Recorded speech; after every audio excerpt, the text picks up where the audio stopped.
Selalu first game orang relax lagi. Coach baru first game dia punya mood dia akan macam tak apa, kita relax, kita ambil feel, kita bagi coach masa untuk terapkan. On one hand, memang penyokong nak bagi masa. Tapi on the other hand, masa tu yang tak ada sekarang ni, Abang Razman.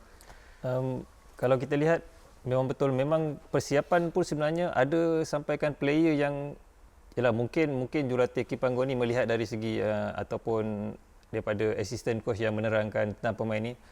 Contoh player Pahang, player Terengganu, dia tak dapat tengok satu game pun dalam permainan tu. Saya kata persiapan mereka ni sebenarnya tak cukup. Kita bagi peluang, tapi dalam masa yang sama result tu penting sebenarnya untuk pasukan negara kita. Tapi kalau bercakap soal Kim Panggon, ini basically adalah pengendali pertama untuk skuad kebangsaan kita datang dari Korea Selatan. Tetapi sebagai contoh, ada seorang pemain, Faisal Halim, dia ada berkata bahawa ada beberapa, kita boleh katakan bahawa undang-undang lah, antara rule yang diterapkan oleh Kim Panggon, contohnya macam no phone on match day. Kemudian even salah pakai kasut waktu nak ke training session pun menjadi satu benda yang dia titik beratkan juga sebenarnya. Dan mungkin benda ni dalam masa sama, Kim Panggon juga mungkin perlu mempertimbangkan antara culture yang ada dekat dalam skuad kebangsaan kita. Yes, apabila skuad kebangsaan membuat keputusan untuk memanggil dan juga melantik Kim Panggon sebagai pengendali, ada sesuatu yang perlu diikut. Tapi bercakap soal rule tadi, adakah ada satu beban yang besar untuk pemain? Berdasarkan pengalaman abang sendiri, dulu pernah bergelar pemain. Okay, of course pengalaman kami cukup berbeza ketika dulu dan sekarang. Bila teknologi ni, betul kita tak nafikan, mengganggu sebenarnya, mengganggu. Saya bukan mengatakan netizen atau peminat ni kejam dari segi percakapan bola sepak Malaysia. Tetapi hakikat sebenarnya, hakikat sekarang ni betul. Bila ini semua pasal relate kekalahan. Bila kekalahan, impak kepada pemain-pemain jadi susah sekarang untuk beraksi mesti dalam tahap terbaik. Jadi apa yang Kim cuba terapkan, contoh seperti Mickey bagi tahu phone tak boleh pakai, itu basic, kasut tu semua, itu benda-benda asas. Benda-benda yang memang kalau pemain bola sepak itu yang penting. Takkan tak pakai stokin, takkan tak ada shin pad. Benda-benda tu benda-benda asas. So saya ingat pendekatan Kim, dia start mula benda yang paling kecil. Itu belum lagi yang kita tak tahu ni, mungkin ada lagi perkara besar yang dia terapkan. Tapi saya yakin dia akan terapkan sedikit demi sedikit. Dan bagi saya tengok contoh dia pakai walkie-talkie dah. So saya rasa ini pendekatan terbaik untuk janji benda tu ada perubahan dalam pasukan dia cukup baik. Untuk awak Razman, saya nak tekankan rule no phone on match day tu.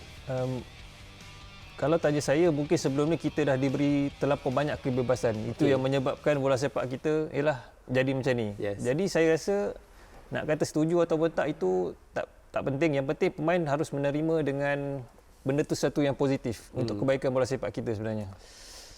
Banyak yang mengacau juga benda tu, mungkin main peranan juga. Tapi Kish, dari perspektif kau sendiri, bercakap soal barisan kejurulatihan yang ada dalam skuad kebangsaan sekarang, ada beberapa nama yang kita baru je dengar beberapa bulan, tapi ada satu nama yang kita dah terbiasa sangat dengar dalam bola sepak Malaysia, ialah Varasan.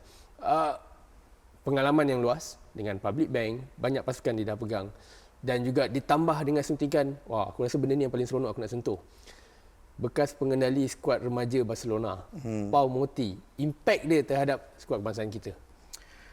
Dia atas kertas pelantikan Kim Panggon dan barisan kejurulatihan dia, kalau lihat track record dia sebenarnya penyokong tak ada banyak benda nak komplain pun. Tapi realitinya pada awal pelantikan tu ada banyak desas-desus yang mengatakan penyokong sendiri sangsi dengan pelantikan pada awalnya disebabkan kalau ikut proses lah Bang Razman dengan Bang Mawi, ikut proses mana-mana kelab atau negara dekat bola sepak dunia ni, dia selalu akan melantik sporting director dulu dan sporting director akan diberi masa untuk buat analisis penuh sebelum pemilihan calon ketujuh dilakukan. Dan akan ada gap di antara pelantikan sporting director dan juga head coach. Kita di sini melantik sporting director dan dalam tempoh masa yang sangat singkat, kita terus melantik ketujuh tanpa mengetahui if diorang ni ada idea bola sepak yang sama ke, apakah ada kesinambungan daripada plan-plan sebelum ini ke. Jadi itu yang menimbulkan sedikit rasa gusar di kalangan penyokong pada awalnya. Abang Mawi macam tak sabar nak cakap sesuatu ni. Tak ada. Saya ada benda perkara kisah bagi tu memang ada. Mungkin tak nampak nanti nampak dua hala berbeza, bukan satu hala yang selari.